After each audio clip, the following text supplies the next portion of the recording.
ঠাকুর, মা ও স্বামীজির চরণে প্রণাম জানিয়ে শুরু করছি স্বামী লোকেশ্বরানন্দ কর্তৃক সম্পাদিত Ramakrishna mission institute of culture, Golpark থেকে প্রকাশিত শতরূপে সারদা। আজ পাঠ করব শ্রী শ্রী মা সেবক চতুষ্টয়ের দৃষ্টিতে। লিখেছেন স্বামী অবজোজানন্দ মহারাজ। সংযুক্ত সম্পাদক, উদ্বোধন পত্রিকা, কলকাতা। আজ পাঠ করব শ্রী শ্রী মা সেবক চতুষ্টয়ের দৃষ্টিতে, তৃতীয় পর্ব। পর্ব 2। শ্রী রামকৃষ্ণের সঙ্গে পরিচয়ের প্রথম পর্বে স্বামী যোগানন্দ শ্রী রামকৃষ্ণের উপদেশ ও লোক ব্যবহারে সামঞ্জস্য অনুসন্ধানে উৎসুক ছিলেন। একদা সেই ঔৎসুক্য শ্রী রামকৃষ্ণ ও শ্রী মায়ের অলৌকিক সম্পর্কের উপরেও ছায়া বিস্তার করেছিল। সেদিন তিনি দক্ষিণেশ্বরে শ্রী রামকৃষ্ণের ঘরে রাত্রি যাপন করছিলেন।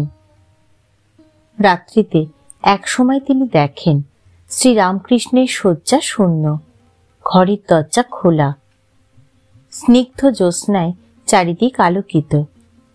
ঘরের বাইরে বেরিয়ে এসে স্বামী যোগানন্দ কোথাও ঠাকুরকে দেখতে পেলেন না। এত রাত্রে তাহলে তিনি কোথায় গেলেন? স্বামী যোগানন্দের মনে এক দারুণ সন্দেহ উপস্থিত হল। নিকটেই নহবতে শ্রী মা থাকেন। স্বামী যোগানন্দ ভাবলেন, ঠাকুর কথায় যা বলেন কাজে কি তবে তার বিপরীত অনুষ্ঠান করে থাকেন? পরের ঘটনা স্বামী যোগানন্দের নিজের ভাষাতেই উল্লেখ করি। ওই চিন্তার উদয় মাত্র সন্দেহ, ভয় প্রভৃতি নানা ভাবে যুগপৎ সমাবেশে এককালে অভিভূত হয়ে পড়লুম। পরে স্থির করলুম, নিতান্ত কঠোর এবং রুচি বিরুদ্ধ হলেও যা সত্য তা জানতে হবে। অনন্তর নিকটবর্তী এক স্থানে দাঁড়িয়ে নবতখানার দ্বারদেশ লক্ষ্য করতে থাকলুম। কিছুকাল ওরূপ করতে না করতে পঞ্চবটির দিক থেকে চটি জুতার চটচট শব্দ শুনতে পেলুম এবং অবিলম্বে ঠাকুর এসে সম্মুখে দাঁড়ালেন। আমাকে দেখে বললেন, কিরে, তুই এখানে দাঁড়িয়ে আছিস যে? তার উপর মিথ্যা সন্দেহ করেছি বলে লজ্জা ও ভয়ে জড়সড় হয়ে অথবদনে দাঁড়িয়ে রইলুম। ওই কথার কোনো উত্তর দিতে পারলুম না। ঠাকুর আমার মুখ দেখেই সকল কথা বুঝতে পারলেন এবং অপরাধ গ্রহণ না করে আশ্বাস দিয়ে বললেন, বেশ বেশ, সাধুকে দিনে দেখবি, রাত্রে দেখবি, তবে বিশ্বাস করবি। শ্রী রামকৃষ্ণ সম্পর্কে তার সন্দেহের জবনিকা অপসারিত হল চিরকালের মতো।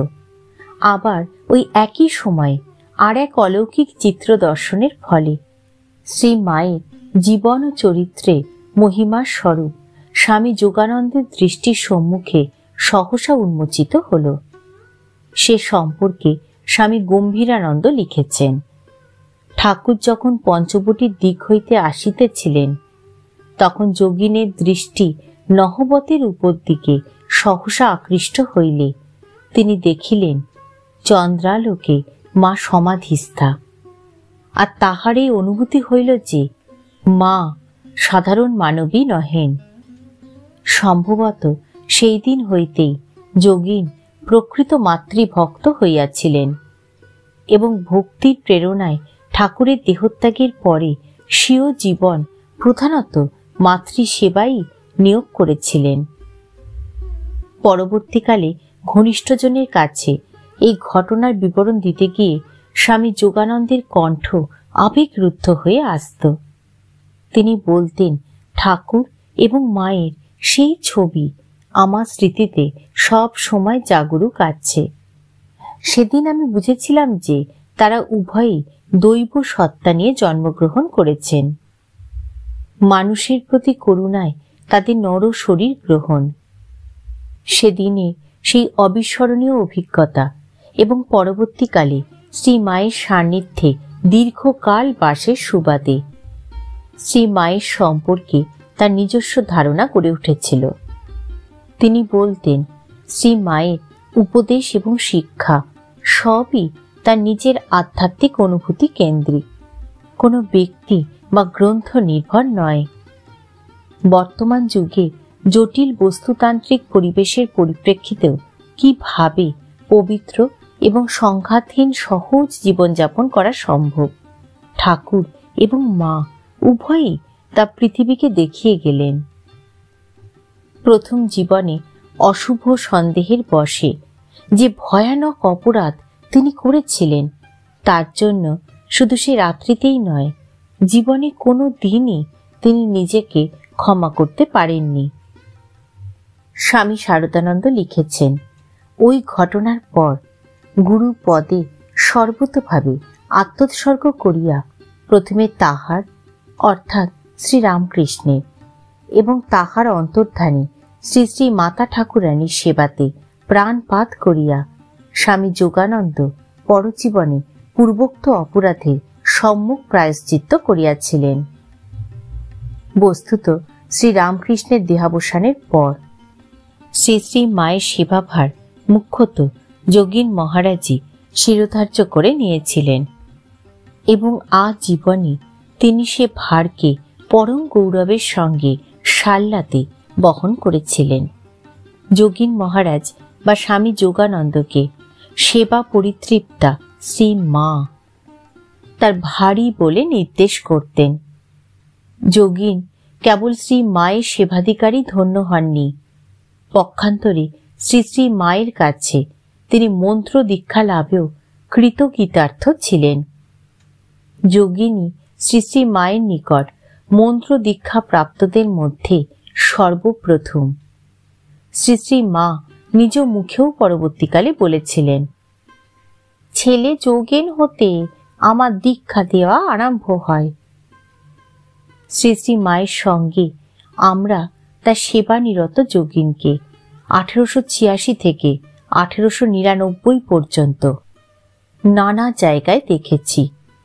কলকাতার কাশীপুরে, বলরাম ভবনে, পুরীধামে, আটপুরে, কামারপুকুরে, জয়রামবাটিতে, কলকাতায় মাস্টার মশাইয়ের বাড়িতে, ঘুষুরির ভাড়া বাড়িতে, বেলুরের নীলাম্বরবাবুর বাগানে, বরাহনগরে সৌরিন ঠাকুরের বাড়িতে, কৈলোয়ারে, কাশীধামে, বৃন্দাবনে, কলকাতার বাগবাজারে গুদামওয়ালা বাড়িতে এবং বোসপাড়া লেনে ভাড়া বাড়িতে।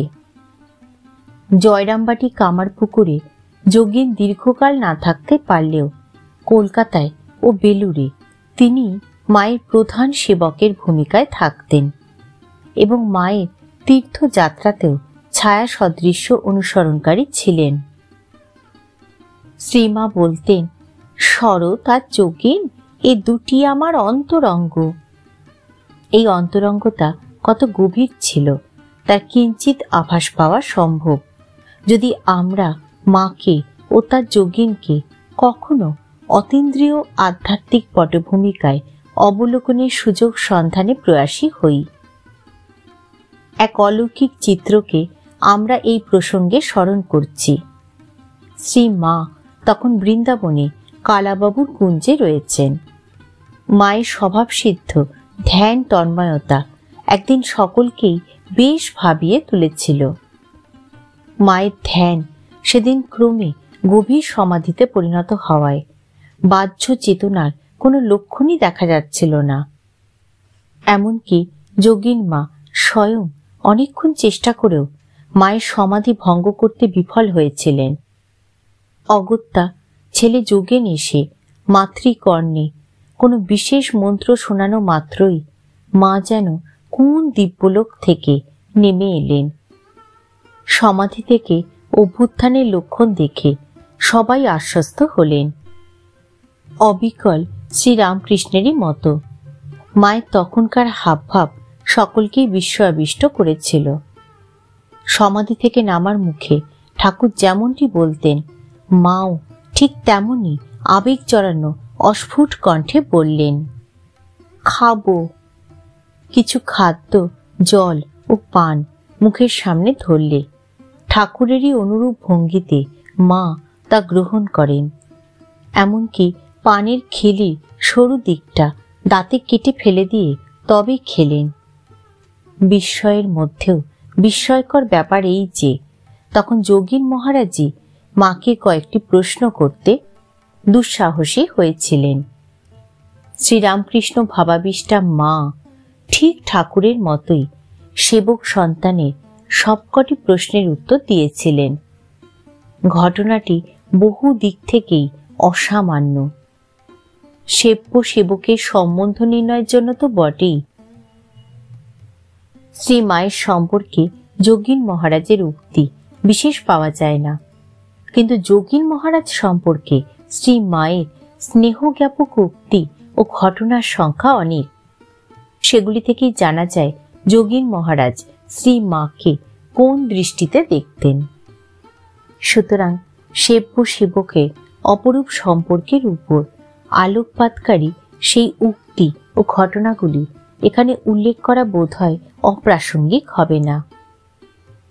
স্বামী যোগানন্দের মাতৃগত প্রাণতার মূল্যায়ন আমাদের ভাষায় সম্ভবপর নয়। শ্রী মা উত্তরকালে বলতেন, যোগিনের মতো আমাকে কেউ ভালোবাসত না, আমার ভার কি সকলে নিতে পারে? পারত যোগী, আর পারে শরৎ। এ উক্তি অনন্য সাধারণ। মায়ের হৃদয় নিংড়ানো ভাষায় এমন আরো কত উক্তি আছে। যেমন বলতেন, ছেলে যোগেন আমার খুব সেবা করেছে, তেমনটি আমার কেউ করতে পারবে না, পারে কেবল শরৎ। স্বামী যোগানন্দের মাতৃ অনুরক্তি কত সহজ ও মর্মস্পর্শী ছিল তা তার জীবনে ক্ষুদ্র ক্ষুদ্র ঘটনাবলীর মধ্যেও সতত পরিস্ফুট হতো। কেউ তাকে ভালোবেসে দু চারটি মাত্র পয়সা দিলেও তিনি তা নিজের ব্যক্তিগত প্রয়োজনে ব্যয় না করে জমিয়ে রাখতেন, যাতে মায়ের সেবায় তা কাজে লাগে, অথবা মা তীর্থা দিতে গেলে ইচ্ছামতো খরচ করতে পারেন। এইভাবে যোগীন মহারাজ মায়ের জন্য মোট 600 টাকা সঞ্চয় করেছিলেন। শ্রী মাতাই বলতেন, যোগিনের মতো আমাকে কেউ ভালোবাসত না, আমার যোগিনকে যদি কেউ 8 আনা পয়সা দিত সে রেখে দিত, বলতো মা তীর্থে তীর্থে যাবেন তখন খরচ করবেন। শ্রী শ্রী মা প্রতিবারই জগদ্ধাত্রী পুজো উপলক্ষে পূজার বেশ কিছুদিন আগে জয়রামবাটিতে যেতেন। দেবী পূজার বাসনাদি নিজ হাতে মেজে ঘষে প্রস্তুত রাখবার এবং অন্যান্য আনুষঙ্গিক ব্যবস্থাদি করবার জন্য। মায়ের এই কায়িক শ্রম এবং মানসিক উদ্বেগ সন্তানের পক্ষে দারুণভাবে বাস্তব।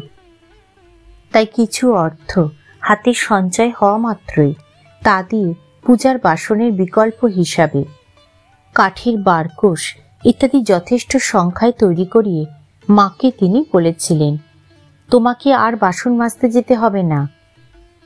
শুধু তাই নয়, শ্রী শ্রী জগদ্ধাত্রী পূজার স্থায়ী ব্যয় নির্বাহের জন্য এবং মাকে ওই ব্যাপারে সর্বতভাবে চিন্তামুক্ত রাখার উদ্দেশ্যে স্বামী যোগানন্দ 300 টাকায় 3 বিঘা জমিও কিনে দিয়েছিলেন।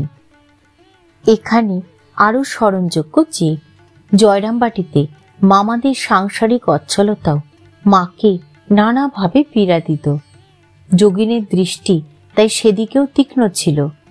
মামাদের অন্যতম অভয়ের পড়াশোনার অধিকাংশ ব্যয়ও স্বামী যোগানন্দই বহন করতেন। স্বামী যোগানন্দ শ্রী মাকে কোনোদিনই মানবী রূপে দেখেননি। তার মধ্যে তিনি দেখতেন দেহধারিণী স্বয়ং আত্মা শক্তিকে। তাই তার সেবাও সাধারণ সেবকের দৃষ্টিতে হতো না। তার সেবার প্রতিটি খুঁটিনাটি অঙ্গ ছিল জগজ্জননীর অনন্য সাধারণ উপাসনা। স্বামী শারদানন্দ বলতেন, যোগীন মহারাজ কখনো মাকে দাঁড় করিয়ে প্রণাম করতেন না। মা চলে গেলে সে স্থান হতে ধুলি নিয়ে মাথায় দিতেন। স্বামী শারদানন্দ একবার তাকে বলেছিলেন, যোগিন, নরেনের সব কথা তো বুঝতে পারি না, কত রকম কথা বলে। যখন যেটাকে ধরবে তখন সেটাকে এমন বড় করবে যে অপরগুলো একেবারে ছোট হয়ে যায়। প্রিয় গুরু ভ্রাতার এমন অকপট সরল উক্তির জবাবে যোগানন্দ সেদিন তাকে এই পরামর্শ দিয়েছিলেন, শরৎ, তোকে একটা কথা বলে দিচ্ছি, তুই মাকে ধর, তিনি যা বলবেন তাই ঠিক। শুধু পরামর্শই নয়, স্বামী যোগানন্দ সেদিন তাকে সরাসরি মাতৃ সকাশে নিয়েও গিয়েছিলেন। স্বামী যোগানন্দ বিশ্বাস করতেন মানুষের কল্যাণের জন্যই শ্রীরামকৃষ্ণের মতো শ্রী মায়েরও শরীর ধারণ। তাই শ্রী মায়ের ভাগবতী তনুর রক্ষণাবেক্ষণ সম্বন্ধে তিনি ছিলেন সদা সচেতন। স্বামীজি শ্রী মাকে কেন্দ্র করে তার শ্রী মঠের পরিকল্পনাকে বাস্তবে রূপ দিতে দৃঢ় সংকল্প ছিলেন এবং যে কোনো প্রতিবন্ধক তার যতই কঠিন হোক না কেন তিনি অক্লেশী উপেক্ষা করতে প্রস্তুত ছিলেন। একমাত্র স্বামী যোগানন্দের যুক্তিতেই স্বামীজি এই ব্যাপারে নিরস্ত হয়েছিলেন। স্বামীজির কাছে যোগানন্দ যে যুক্তি দেখিয়েছিলেন তা থেকেই বোঝা যায় স্বামী যোগানন্দ শ্রী মাকে কোন দৃষ্টিতে দেখতেন। স্বামী যোগানন্দ স্বামীজিকে বলেছিলেন, সমাজের সার্বিক মঙ্গলের জন্য যা তুমি ভালো মনে করো তা নিশ্চয় করবে, কিন্তু এ বিষয়ে তোমার কাছে আমার একটি অনুরোধ আছে। তা হলো এই যে মাকে এখন লোক সমক্ষে নিয়ে এসো না। তোমার কি মনে নেই ঠাকুর আমাদের বলেছিলেন যে তার সম্পর্কে সাধারণের কাছে প্রচার করলে তার শরীর থাকবে না।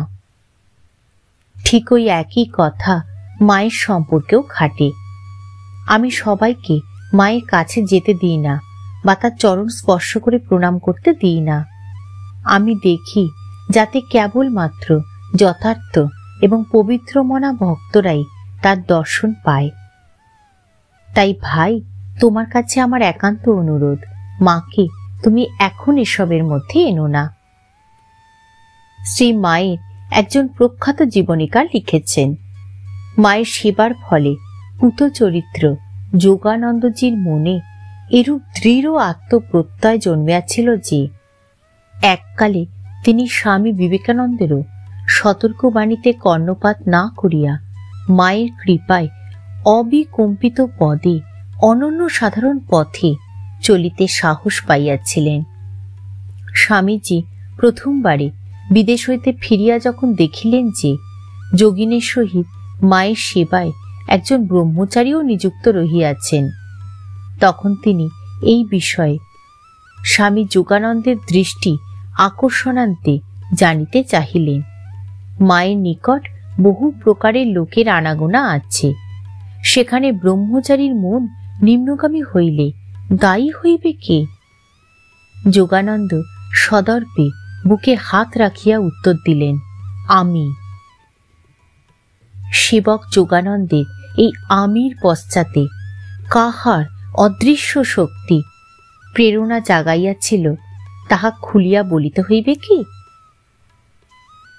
খুবই স্বল্পায়ু জীবনের শেষ দ্বাদশ বর্ষ শ্রী মায়ের সেবায় নিযুক্ত ছিলেন যোগীন মহারাজ। বেলুর মঠ প্রতিষ্ঠার মাত্র কিছুকাল বাদেই তার শরীর ভেঙে পড়ে। শেষের দিন যখন আসন্ন, সেই সময় শ্রী মায়ের জনৈক সেবক একদিন উপরে পূজার ফুল দিতে গিয়ে দেখেন শ্রী মা নিজ কক্ষে পশ্চিমাশা হয়ে পা ছড়িয়ে চুপ করে বসে আছেন, আর তার গণ্ডযুগল বেয়ে অবিরল ধারায় অশ্রু গড়িয়ে পড়ছে। সেবক বুঝলেন কেন শ্রীমা কাঁদছেন। নিজ ক্ষুদ্র বুদ্ধি অনুসারে তাই তিনি তাকে প্রবোধ দিতে চেষ্টা করলেন। শ্রী মায়ের কাছ থেকে কোনো উত্তর শোনা গেল না। কিছুক্ষণ পরে অধীরভাবে সেবককে প্রশ্ন করলেন, আমার ছেলে যোগেনের কি হবে বাবা?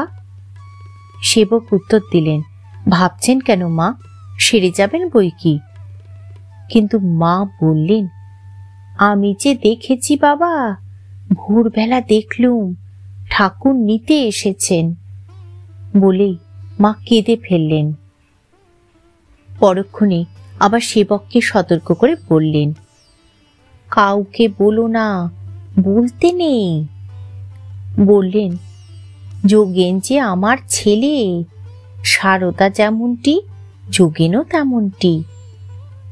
28 মার্চ 1899 বিকেল বেলায় মাতৃভক্ত মহাযোগী মাতৃ অঙ্কে চির বিশ্রাম গ্রহণ করেন। সন্তানের অন্তিমক্ষণে মা দোতলায় নিজের ঘরে ছিলেন। শ্রীরামকৃষ্ণের মহাপ্রয়াণের সময়ও তিনি অসাধারণ সংযমের পরিচয় দিয়েছিলেন। সেই চির লজ্জাশীলা শ্রী মা চিৎকার করে সন্তান বিরহে আকুল হয়ে কেঁদেছিলেন। প্রত্যক্ষদর্শী ওই সেবক লিখেছেন, ইতিপূর্বে কখনো শ্রী মাকে চেঁচাইয়া কথা কহিতেও শুনি নাই। আজ তাহার ব্যতিক্রম হইল। তাহার আর্তনাদে ব্যথিত হইয়া গিয়া শ্রী চরণ দুইটি জড়াইয়া চুপ করিতে অনুনয় বিনয় করিলাম। কোনো ফল ফলিল না। তিনি ভৎসনা করিয়া বলিয়া উঠিলেন, তুমি যাও যাও, আমার যোগেন আমায় ফেলে চলে গেল, কি আমায় দেখবে? পরদিন শোকাকুলা শ্রী মাকে দীর্ঘ নিঃশ্বাস সহকারে বলতে শোনা গেল, ভারীর একখানা ইট খসল। যোগানন্দের চির সমাধিতে শ্রী মা কতখানি আকুল হয়েছিলেন তা আমরা ভালোভাবে অনুভব করতে পারি ভগিনী নিবেদিতার লেখা তৎকালীন 2-1খানা পত্র থেকে। অলি বুলকে ভগিনী লিখেছিলেন, যোগানন্দ মঙ্গলবার মারা গেছেন, শ্রী মায়ের উপর নিদারুণ আঘাত।